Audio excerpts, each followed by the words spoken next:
I was standing in the kitchen, wiping my damp hands on a towel, when the front door swung open with a force that made my heart skip. The sound was sharper than it should have been, cutting through the silence of the house like a warning. My husband, Eric, stepped inside, his face a mask of forced composure. But it was not just him. A tall man followed closely behind, his posture confident in a way that felt unnatural, like he was not a guest, but a man who already owned the place. His gaze was sharp, too sharp. It roamed over the furniture, the walls, the framed pictures, and then finally, it landed on me, and it stayed there. The air in the room shifted. "This is my boss, Richard," Eric said, his voice unusually firm. There was no warmth, no casual ease, just a demand disguised as an introduction. Make sure he feels at home. Something about the way he said it sent an immediate unease through my chest. It was not just the words, but the unspoken expectation behind them. A flicker of doubt passed through me, but I forced a polite smile. Richard stepped forward, offering his hand. But the moment I took it, I regretted it. His grip was deliberate, fingers pressing just a little too long against my skin. His smile stretched wide, but his eyes, those cold, unreadable eyes, held something else. "A pleasure," he said. His voice was smooth, too controlled. "Eric has told me a lot about you."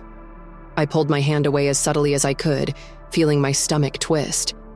Eric walked ahead into the living room as if nothing was amiss, but I could not shake the heavy silence that had settled around me. I followed them reluctantly, my pulse quickening with every step. Richard sat down on the couch like he had done it 100 times before. His eyes never left me. "You have a lovely home," he said, but the way he said it felt off, like he was not complimenting the house but something else entirely. "Thank you," I said softly, glancing at Eric, expecting him to notice the tension in the air. But he did not. Or maybe he just did not care. Dinner felt suffocating. Richard sat across from me at the table, his posture relaxed, confident, while I tried to shrink into myself. Every now and then, I would feel his gaze on me, lingering, assessing. He asked questions, personal ones. "How long have you been married? Do you cook every night? Do you ever get lonely during the day?" Each question felt deliberate, testing. Eric, oblivious or willfully ignorant, laughed at all the right moments, nodding along as if everything was normal. "You are lucky," Richard mused, picking up his wine glass. "Not every man has such a devoted wife." Something about the way he said it made my skin prickle. Eric grinned, reaching across the table to take my hand, but his grip felt foreign, performative. "She is the best," he said, but it sounded rehearsed. I wanted to pull away. The conversation only grew more uncomfortable. Richard made comments, subtle, laced with something I could not quite place, but they settled in my chest like a weight. "You do not look like the kind of woman who enjoys sitting at home all day. Ever think about trying something new? You must get bored with the same routine." I kept my answers short, my fingers tightening around my fork as my appetite vanished completely. I wanted this night to be over. After dinner, I excused myself to clean up. It was the first time I had been alone all evening, and I savored the moment. Зрение стоящего у раки, мое сознание бегло. Then I felt it, a presence. My body stiffened, instinct tightening my grip on the dish in my hand. The air behind me felt too still, too close. Slowly, I turned. Richard was standing there, too close. His eyes held something dark, unreadable. He leaned slightly against the counter, his lips curved into a slow, deliberate smile. "You really are as beautiful as Eric said." The words hung in the air like poison. My breath caught, my pulse hammering against my ribs. My hands, damp from the water, trembled as I set the dish down.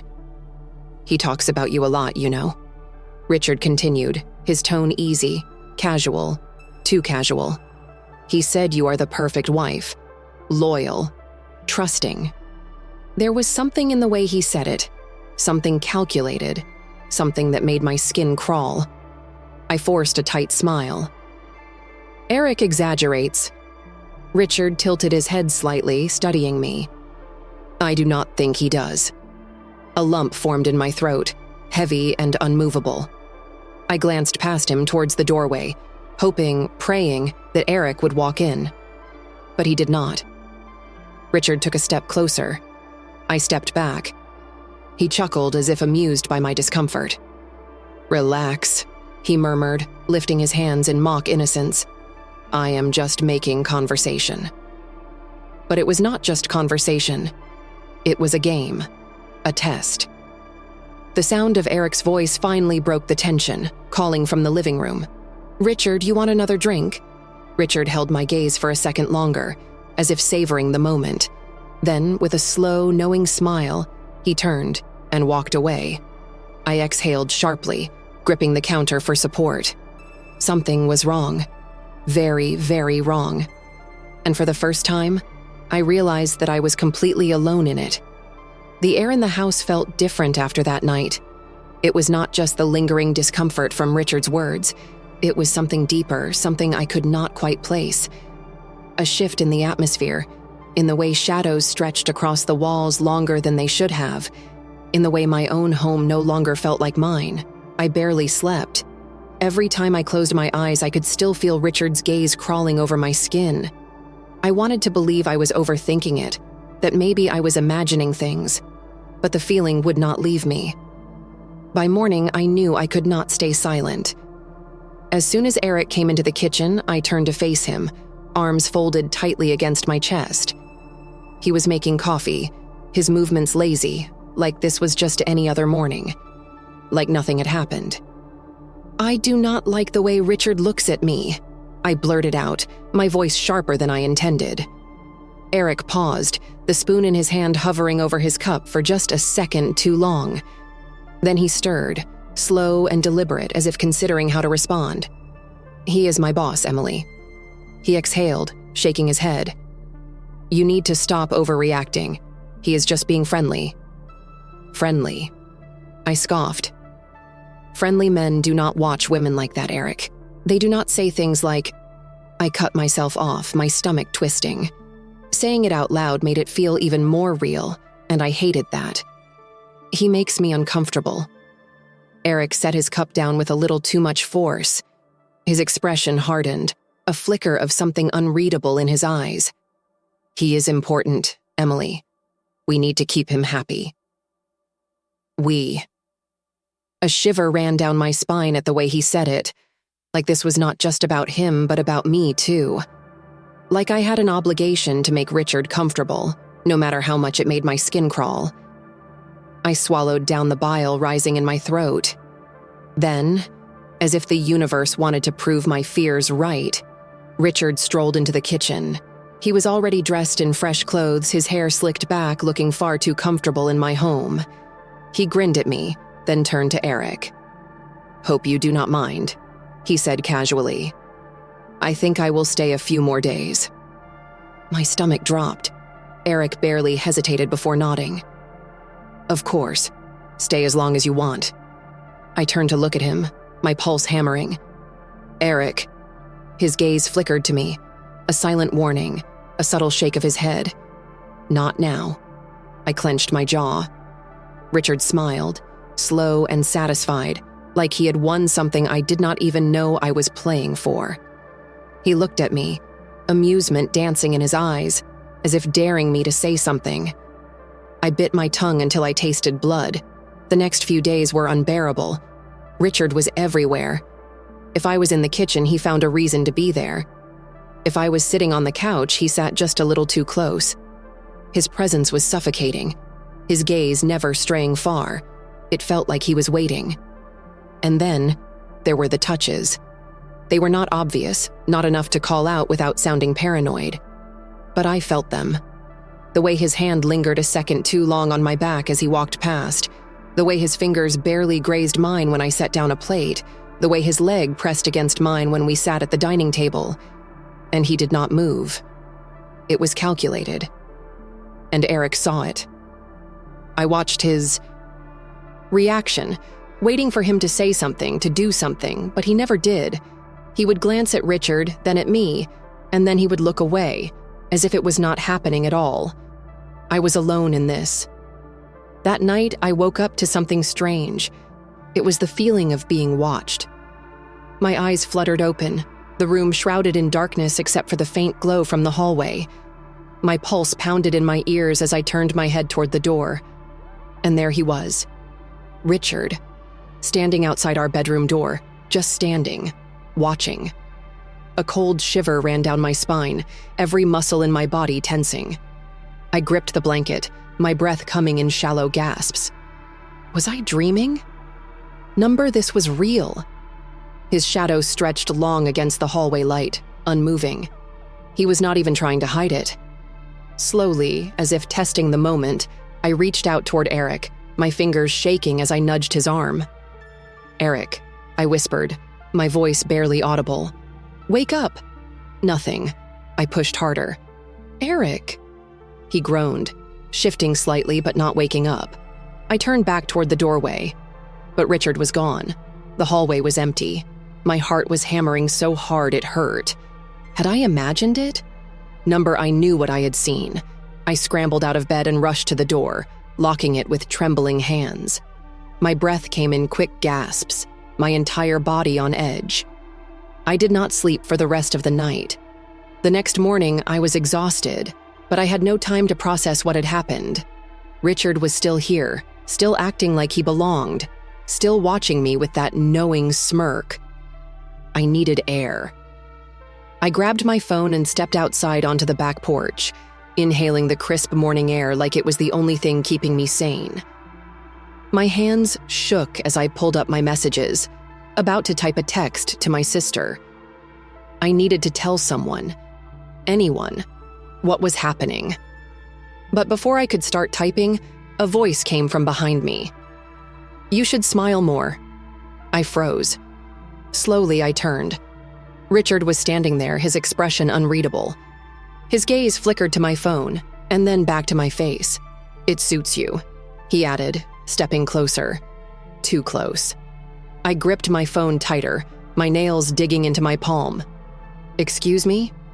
My voice came out steadier than I felt. He tilted his head slightly, watching me with that same unsettling amusement. "You always look so tense." His fingers grazed my arm. "You should relax." I jerked away so fast I nearly stumbled. Richard chuckled. "Come on, Emily," he murmured. "We are just having a little fun." Fun. A sick feeling twisted in my gut. I wanted to scream, to slap that smirk off his face, to demand that he leave my home. Instead, I turned on my heel and stormed back inside. Eric was sitting at the kitchen table, scrolling through his phone. He did not even look up when I entered. I slammed my phone onto the counter. He just touched me. Eric's fingers paused over his screen. Then, slowly, he looked up. For a moment, I thought I saw something. Anger, possessiveness, concern. But then it was gone. And what he said next made my blood run cold. "Just be nice to him, Emily. Do not make things awkward." The words crashed into me like a tidal wave. And for the first time, I realized the truth. This was not about Richard. Eric knew exactly what was happening, and he was letting it. I had to get out of this house. Richard's presence was unbearable, but what truly shattered me was Eric's reaction. He knew. He knew exactly what was happening, and instead of stopping it, he was letting it happen, encouraging it. My stomach twisted violently, a sickening mix of fear and disbelief. I was trapped in my own home with a man who watched me like I was a prize, and a husband who had given him permission to take whatever he wanted. But why? The question burned inside me, louder than the pounding of my heart. Why would Eric do this? What kind of man hands over his wife like some sick, twisted favor? I needed answers, and I needed to find them before it was too late. The house was eerily quiet. Richard was outside on the porch, smoking, and Eric was upstairs in the shower. I only had a few minutes. My hands trembled as I moved swiftly through the living room, my eyes scanning for anything out of place. There had to be something, some clue. And then I saw it. A small black device, barely noticeable, tucked between the books on the shelf near the television. It was not there before. I was sure of it. My heart lurched as I stepped closer, fingers hesitantly reaching for it. A camera. The tiny red light blinked. Recording. I sucked in a sharp breath, horror crawling up my spine. Someone had placed a hidden camera in my living room, watching me, watching everything. My knees almost buckled as my mind raced through all the moments I had sat on this couch, changing my clothes, stretching, lounging in my pajamas, completely unaware. Who put this here? Eric. The realization hit me like a punch to the gut. This was not Richard's doing. This was Eric's camera. But why? I fumbled with the device, my breath coming in rapid, uneven gasps. I had to know what was on it. I needed to see for myself. With shaking hands, I grabbed Eric's laptop from the coffee table and connected the camera. My heart slammed against my ribs as the footage loaded. And then I saw it. Mr. sitting on the couch, alone, reading a book. Then Eric walked in. He was looking straight into the camera. My throat tightened as I watched the screen. He sat down beside me, draping his arm over the couch, his fingers lightly grazing my shoulder. But he was not looking at me. He was looking at the camera. He knew it was there. The next clip played. Richard, sitting in the same spot, his eyes fixed on the camera as well. He leaned back, smirking, lifting a glass of whiskey, like he was toasting someone, like he was celebrating. I clapped a hand over my mouth, stifling the sob that threatened to escape. Eric had planned this. He had been watching me, recording me, and worst of all, he had been showing Richard. I could barely breathe as I slammed the laptop shut. My vision blurred, my entire body shaking. I needed to get out. Now I rushed to the kitchen, my bare feet barely making a sound against the cold tiles. I grabbed my purse from the counter, my fingers fumbling for my car keys. They were not there. I dumped everything out onto the floor, my heart racing. The keys were gone. Panic tightened around my chest like a vice. My breath came in sharp, shallow gasps as I ran to the front door, twisting the knob. Locked. I turned to the back door. Locked. Windows? Nailed shut. A wave of nausea crashed over me as realization dawned. I was trapped. They had planned this. I backed away from the door, my pulse thundering so loudly I could barely think. I had to stay calm. I had to. Footsteps. Slow, deliberate, coming from the hallway. I spun around, my stomach lurching violently as I saw him. Richard, leaning against the wall, arms crossed over his chest, watching me with that same smug, knowing expression. He had seen everything. "What is the rush?" he asked, voice smooth, teasing. He took a step forward, and I instinctively stepped back, hitting the edge of the dining table. "Stay away from me," I hissed, my voice shaking. He laughed softly, tilting his head like he found my fear amusing. "Relax, Emily. You are acting like I am going to hurt you." My nails dug into the wood of the table behind me. My mind was screaming at me to run. But where? Every exit was blocked. Richard took another step forward. "You know," he mused, reaching into his pocket for his cigarette case. "Eric and I have been talking about you for a long time." I felt my stomach drop. "He told me how beautiful you are, how loyal, how perfect." His lips curved into a smirk, and how he is more than happy to share. A wave of nausea rolled through me. "He is sick," I spat, my voice raw with rage and disgust. "And so are you." Richard exhaled a slow breath of smoke, his smirk widening. "Maybe," he said. "But that does not change the fact that you are exactly where you are supposed to be." His words made my blood run ice cold. I was trapped, and I had no one to save me. But I was not going to let them win. Something inside me snapped. I forced my body to relax, my face smoothing into something unreadable. "Fine," I murmured, my voice softer. "You are right. I am overreacting." Richard raised an eyebrow. "That is more like it." I took a slow step forward. "Let me make you a drink, to—" I swallowed, forcing the words out. "To celebrate your stay." Richard grinned. "Now that," he said, stepping aside, "is a good idea." I walked to the kitchen with my back straight, my hands steady. Inside, my mind was racing. "Think, Emily. Think."